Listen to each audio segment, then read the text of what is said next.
Kansas Senate President Ty Masterson is here on KCMO. He's fresh off a trip to D.C. around the Make America Healthy Again movement. We will talk to him about that. Of course, we also have a lot of news on the Missouri side of the state line. They are going back to a special session to try to come up with what they would say is a competitive offer to compete with Kansas on the Star Bond deal. Of course, that offer ends at the end of June. So that is right now a deadline that is being perceived to be out there.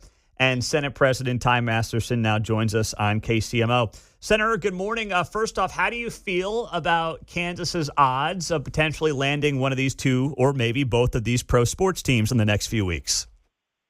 Hey, good morning, Pete.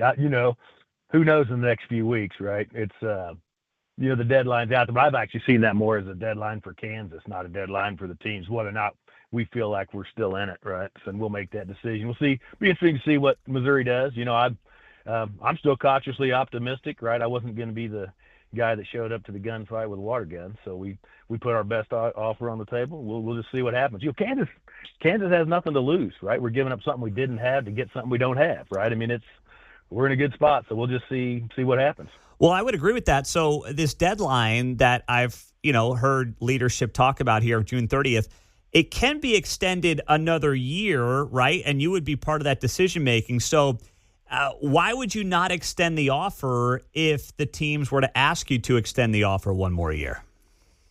I mean, that's a good question. Yeah, it is. The LCC, which I actually chair this year, does make that decision, and it's up to a year, right? We could come in and decide to give them 30 days or 90 days or anything up to a year under the law. I think the reason you would not extend is if it seems like it's already concluded, right? If they've decided to stay in Missouri or if we get tired of the political conversation. So I think that's what you'll see. You get through the end of this month, we'll see where we're at. We'll see what Missouri's doing. We'll see where the conversations are. And I think what you'll see is if we feel like we're still in the game, to say, that we could see some extension. But I don't think there's a lot of interest just to do it, right, to stay on the table. But if it feels like we are on the table and it's legitimate, it's going to be something here in the near future to a decision, you can see a short extension. So it sounds to me like you're cognizant of the fact that you don't want to end up getting played in this thing. Fair. That was who wants to be played? Yeah. Right. I mean, I just didn't want to be the guy that showed up with nothing. I mean, we win either way. I mean, worst case scenario for us, Missouri puts some up, they stay together, they're still there, and we still get to enjoy the games, right? I mean, that works for me. Yeah. So, and you said, you chair the committee that could extend the Star Bond offer up to 1 year. Is that something where, like, if you decide on June 29th you want to do that, you can do that, or do you need some lead time on that decision? No, as a matter of fact, we're probably going to – I had that meeting tentatively scheduled for like the 18th, which it has a whole bunch of other things we do. That would just be one aspect of it. We'll probably push that meeting through the end of June just to wait and see what what happens, so we're fully informed to make that decision. But we could just do it that day. Okay, but that meeting now scheduled for the 18th of June, you're saying you're going to push that back more towards the end of the month? Yeah, it was all tentative anyway, but with all the hubbub and the special session coming on Monday, no sense coming in if we don't have all the information we need to make the decision. So it was all tentative anyway. So we'll just push it back to the end of the month. Okay, gotcha. What more information do you feel like you would need to make that decision to extend the Star Bond offer? I would really need to see internally from the teams that we're still viably in the game, right? I mean, I'm not just in here to play around. So if there's still a real conversation with real potential, you'll see some extension. If not, we'll let them have it. And you would say as well, like, there is no scenario where the state of Kansas would ever back these bonds, or is that potentially possible? No, not in my world. I'm not a huge incentives fan in general, but I'm also, like I said, not going to be the guy that shows up with the wrong weapon in the fight. I think it's like I don't think Trump is a big, he wants 200% tariffs. He's using it as a tool to get to. I mean, ideally, you want zero tariffs, right? Mm-hmm.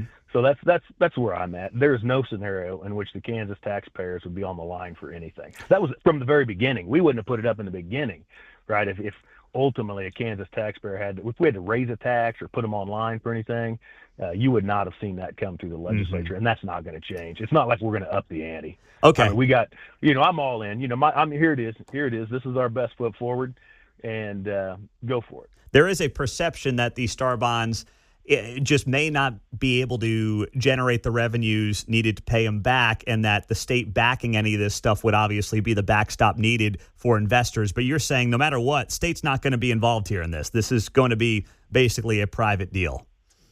100% correct. And you can see that because the star bonds, the way they're structured, it's the bondholders. You've sold bonds for this that are they're on the line, and they might need to restructure the bonds.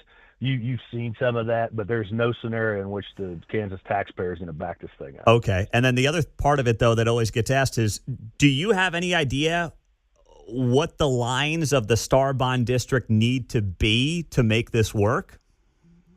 I do not. We'll see that'll all be part of the proposal, right? That's all part of the negotiations between the teams and the developers and commerce. It will come to us. I'll have some pre-idea what they're working on, but it'll come to us with a proposed district, and we're not going to let them do something silly, right? You theoretically could draw a line around the whole state of Kansas. I think, you know what I'm saying? We're going to make it. It would have to be a reasonable line. Yeah, because the district, you could say the whole state of Kansas is a star bond district for, a pro sports team, but you're saying you would have to approve whatever that star bond district would have to be, which then the developers and the teams would want to basically believe they can raise the extra revenues to pay off those bonds. Correct. Okay. Correct. And we're not going to be stupid. Okay. All right. That's good to know. We are not going to be stupid. That is the quote there from the Senate President, Ty Masterson, on KCMO Talk Radio 95.7 FM. That'll be worth watching. We'll be talking to you about that here in a few weeks. But I know that you were in D.C. last week for a Make America Healthy Again event with RFK and President Trump. What was the purpose of that trip, and what did you learn on it?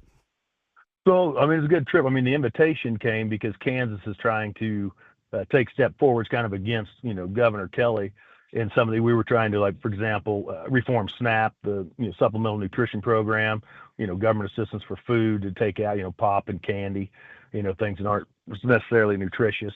And so that's how we got the invitation. We ultimately forced the governor to request a waiver through our budget line item. But it was fascinating. I got to meet RFK and Jay Bhattacharya and have some real conversations. He's loving life right now. And I think he believes himself to be in the best position ever, right? He's got kind of Trump's backing, but he's able to hyper focus on that area that he is most impassioned about. So we are looking to do some things in there. We're mowing through the report to see what we can do. But what I love right now is I feel like real science is back on the table, right? Not the progressive left science where a man can be a woman and the COVID, shots the same as the polio vaccine kind of stuff, right? I feel like they're really looking at, do we need red dye 40? Do we want a petroleum chemical in the food? I'm glad we're having those real conversations, because as long as there's truth in it, if it's true science, I'm willing to have that conversation, and I want to be helpful. So what is your perception on what you can bring back to potentially state law? You mentioned food stamps, things of that nature. What else could be on the table for a tool in Kansas to further that Make America Healthy Again movement? Well, I met the guy he's kind of the F in FDA, and they're talking about some of the things around, like the food dye I just mentioned, and I think that makes sense. There's things there we can do further. I love that they came out yesterday, right, with the COVID shot, pulling back on the COVID shot, because we worked hard, clear back when it was all Fauciism, right? Kansas called itself back into special session for the first time in state history from the legislature to, protect people from those vaccine mandates. So I'm wide open. I'm still learning, right? Session doesn't start till January next year. I'm excited about what we're doing. I think I'm a pictures guy. I feel like Trump is that, Arctic icebreaker ship that's mowing through things. And I want to pull my ship up kind of right behind it and see what we can do. So what are other states? I'm sure that you had conversations with some of the other state leaders, notably, I'm sure, Republican state leaders, where you do have a lot of these states that, frankly, are some of the more unhealthy states in the country. Kansas is not on that top 10 list of most unhealthy states, but what are they saying and how we can move the ball forward on this and how maybe there is some state cooperation, if any at all? So this whole thing was definitely focused on the states. I mean, there were several governors in that front row there at the event. They do see that, because Congress is obviously cumbersome, and there is a focus to come and initiate a lot of this at the state level. So, and all because we're not on the bottom on that particular thing doesn't mean we can't be better at it, and I'm glad to help. I think it's going to be exciting when we get a different governor in Kansas. We can do things by simple majorities. Well, that's true as well. Speaking of that, there are some rumblings that you may have interest in running for governor. Where are you at on that idea? So, yeah, that's a fair question. Let me just say this. I've been extremely humbled by some of the people I respect inside of politics and friends that have been asking me to do this and putting it together. I am just a state senator, and I realize that. I have a good record of leadership. So right now we're evaluating the money side of it, right? You got to be able to raise the money, get the message out, and understand it. But we don't have any big names, they're being talked about now. So it's an open field. So we'll make that decision probably here by the end of June. Oh, okay. So you're kind of like the Star Bond. Your self-imposed deadline is coming up here in the next few weeks. Yeah. So I throw that. Even that's not a hard deadline. Let me just call it this summer, right? Okay. It seems awful early, right? Our filing deadline is not till June of next year. Mm-hmm. So, but there is value in getting out and getting the name out and demonstrating your record to people. Yeah. Well, as someone who's been on the front lines for the last several years of Governor Kelly, obviously, I'm sure that there's a part of you that's seen a lot of things that you want to do differently from a leadership perspective. So it's going to be, listen, Senator, it's going to be a fascinating next several months in this state leading up to 2026. And whether it's professional sports teams or, making America healthy again, whatever it might be, you're going to be at the center of it. So what should Kansans be expecting here in the months ahead in this state? They should be expecting the brawl, right? I mean, I love that we're out in front of that. And I think Kansans should expect good things on all fronts. All right. I like that. Well, Senator Ty Masterson, he is the president of the Senate. He's, of course, a state senator out of the Wichita area, joining us on KCMO. We will be in touch. We appreciate you joining us. Glad you got back safely from D.C., and we will talk to you again soon. Thank you, Pete. Have a great day. You as well. Ty Masterson, appreciate him hopping on the show.